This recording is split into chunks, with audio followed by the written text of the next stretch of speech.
Hi everyone, welcome to my kitchen. So today I'm making a potato and leek soup with a twist. Now, I think I'm making this recipe for the third time since winter started, so my family's really tired of it.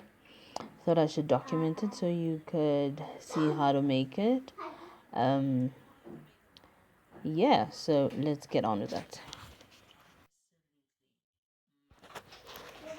So remember to like the video, to leave a comment, and to subscribe to the channel so you can be notified every time I put up one of my recipes. So to start off the recipe, I normally fry off some diced bacon, but I had actually forgotten to defrost it. So I had cheese grillers that are obviously easier to defrost, and that's what I'm using for this recipe. So if you've got some bacon, just dice that and then fry that off as the beginning of the recipe. The reason I do this is because I like that porky flavor in my potato and leek soup. But if yours needs to be vegetarian or you're not really into pork, feel free to leave it out, which then means that you will leave the frying off of the meat step out of this recipe.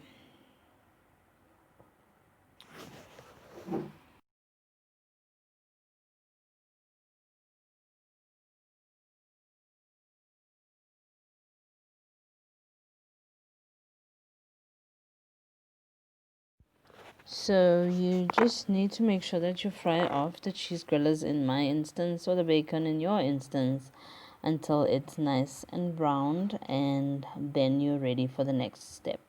So next in line, we'll be putting in the leeks. So what I've done with the leeks is I've washed them off, sliced them, and then I am going to then fry them off in the fat, or the porky fat, that the cheese grillers has now made for me. An important thing to note about the leeks is when you get them from the grocery shop or your greengrocer, they are normally actually quite dirty on the inside, so please do not neglect to wash them, and make sure that you wash them enough to get all of the sand out of the inside sheets, because then otherwise you are going to have a very grainy, sandy soup, and that's definitely not the flavor we are going for.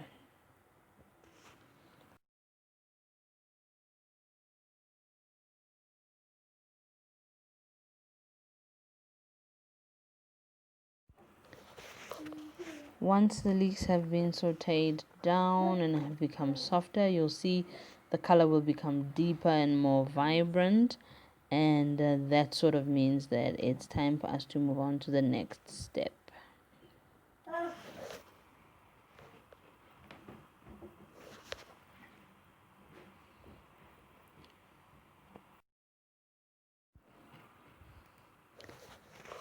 Next in line is your minced garlic. Remember that the garlic is going to add a different dimension, a different flavor. You definitely have to have it.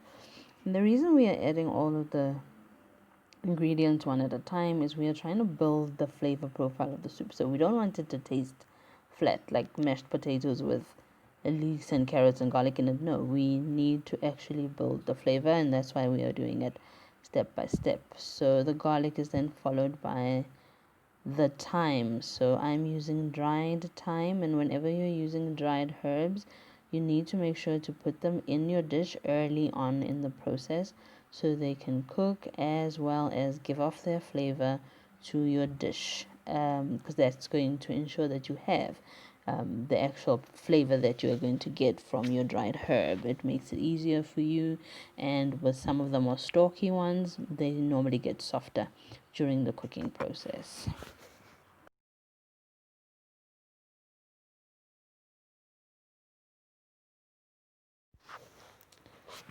Next to go into the pot is my sliced carrots. So all I've just done is I've just sliced them into rounds. As you can see, they're quite big because with soup you do want them to be present. They're just going to be cooked off a little bit. but we still want them to be present. They're going to provide also not only flavor, but also some color as well to our soup.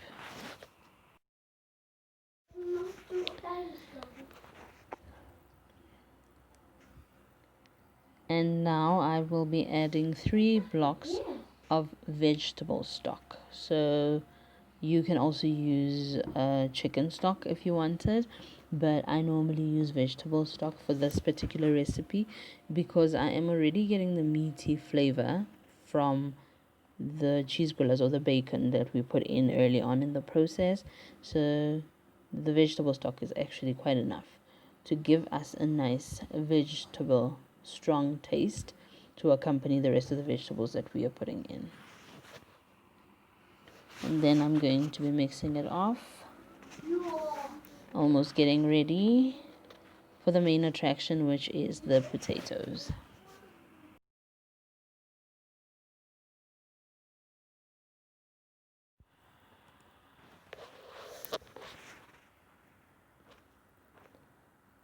So next in line, we're going to be putting in our potatoes. So remember, after you have peeled and cut the potatoes, just keep them in water.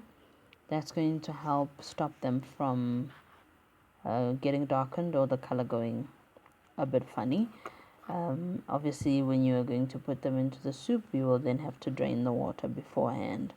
As you can see, I've put in the potatoes and I'm now mixing it through to just make sure that the potatoes are melding in with all the other veggies, herbs, the porky goodness, as well as the stock that I have put into the pot. This is, I suppose, not really a necessary step, but this is me showing love to the soup that I am making, and it really does come through in the taste.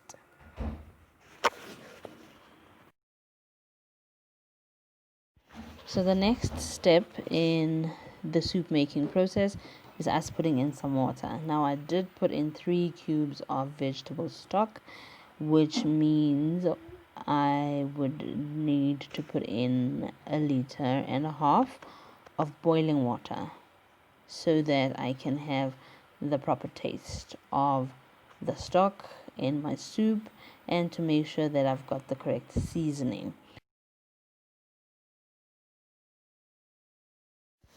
Then you just need to give it one last mix around. As you can see, I am reaching right to the bottom to make sure that all the briny bits, all the meaty bits that were stuck to the bottom are now actually lifting into the broth.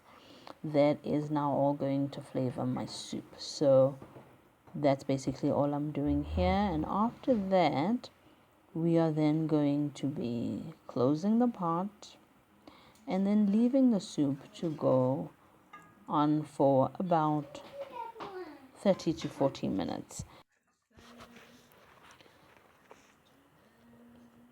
So my soup has been cooking for about 50 minutes now.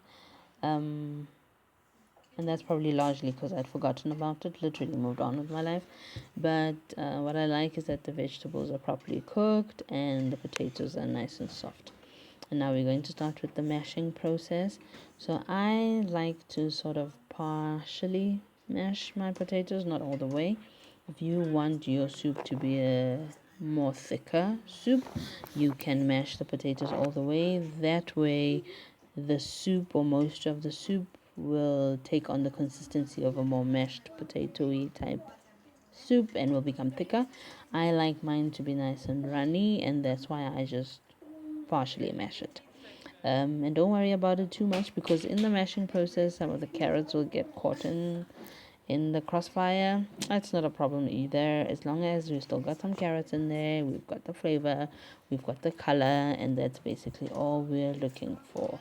So it's really important to just go with your preference. So if you want a thicker soup, then you mash the potatoes more finely. If, like me, you want a more runny soup, then you can just partially mash the potatoes and to a point where you are comfortable with, and then you can move on to the next step. So I'm just going to be checking my seasoning and then mixing it through. And the next step, which is the last step of making the soup, I will be putting in my cream. So I've got 3 spoons of cream that I've set aside here. It's just fresh cream that I'm going to put in. Again, if you want the soup to be all the way vegetarian, you can use a coconut cream. There's really no issue with that. You will actually get the same result, and that's basically all we're looking for. So you're going to see that the cream is going to make the soup change color. It's going to be whiter and yeah, a little bit thicker, but mine is still a bit runny, and that's how I prepare it. So remember, to get yours thicker, you just need to mash your potatoes all the way. And that's basically it. That's how I make my potato and leek soup.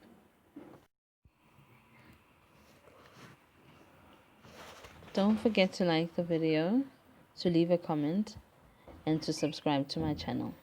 Thank you very much, and bye.